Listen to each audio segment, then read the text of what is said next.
Hey there guys, what's happening? Today I'm breaking down the personality of ASAKURA from Shaman King. Let's get it. Yeah, I'm inspired. I'm inspired.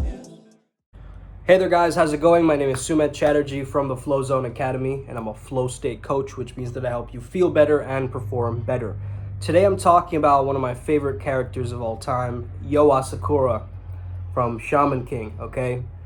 Shaman King is a great show, okay? It's on Netflix as well, so go check it out for sure. And his character is so inspiring just because of his firmness of determination, and he gave himself a mantra. So there's a lot of parallels between my life and Yo's life, where he never really fit in growing up, you know? He was always like, kind of felt like a shaman, and in my own life I felt that way too, you know, that I don't fit in, I'm not really getting along with other people the way that I like to, but I did have a small circle of friends and people I did call my friends. It was a close bond, you know what I mean? And so immediately we understand that Yo's optimism does come from him understanding his solitude and loneliness as well as being alone. And he's always depicted as having these headphones, right? And I remember when I was younger, just to escape from the chaos of the world, I just put on headphones.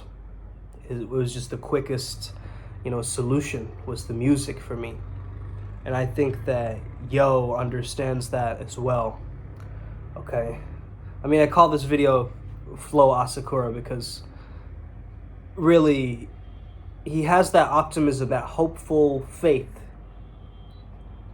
that no matter what, it'll all work out in the end. It's all gonna work out in the end, okay? It's all gonna work out in the end. That's that mindset. That's so inspiring, man. And he's so carefree as well, you know? I mean, he has Amidamaru, who's like this 600-year-old samurai guardian spirit. They have these things called oversouls, right? And I remember that, like, at times, his guardian spirit takes his optimism and, like, gifts it back to him, you know, in moments where he gets a little bit perturbed along the journey of him wanting to be the Shaman King against his own, like, evil twin brother or whatever, named Hao. Spoiler alert, right?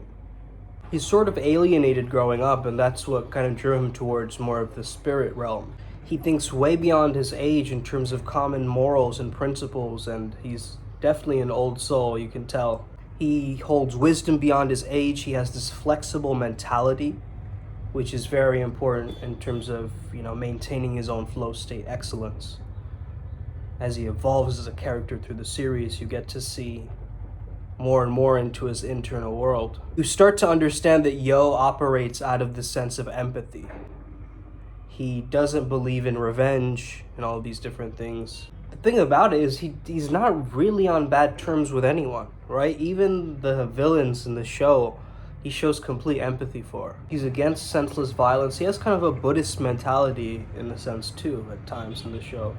Because of his calm and relaxed and laid-back attitude, he has the ability to learn things at such an interesting rate. Because that means he is in the subconscious realm, like he's constantly pulling. If he has contact with spirits, also says this in the show, he says that anybody who can talk to spirits cannot be a bad person. And he holds on to this conviction of a belief so much that was the thing that kind of kept him going.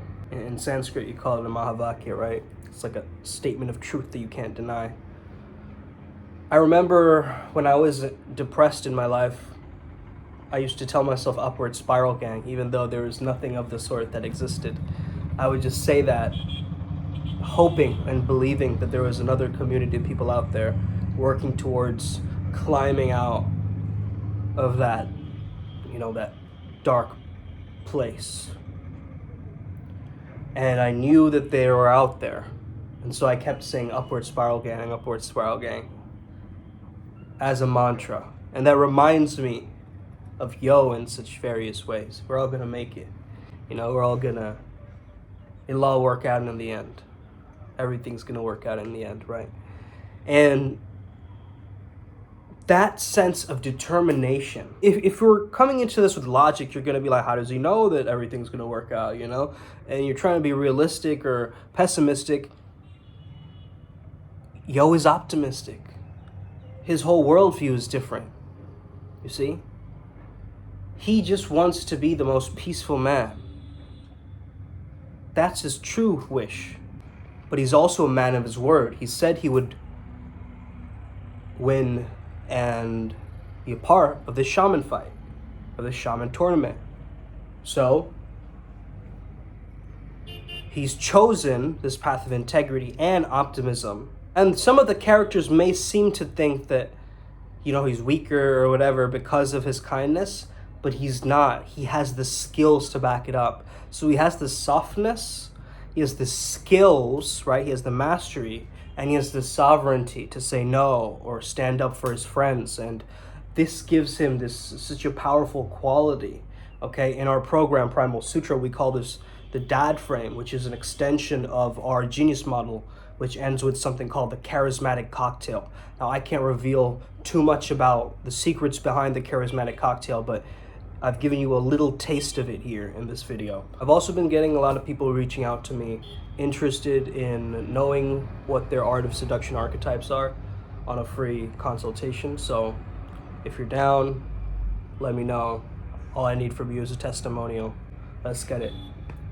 May we never be the same again. Stay legendary. May the flow be with you. Hit that subscribe button if you're new. Let's go.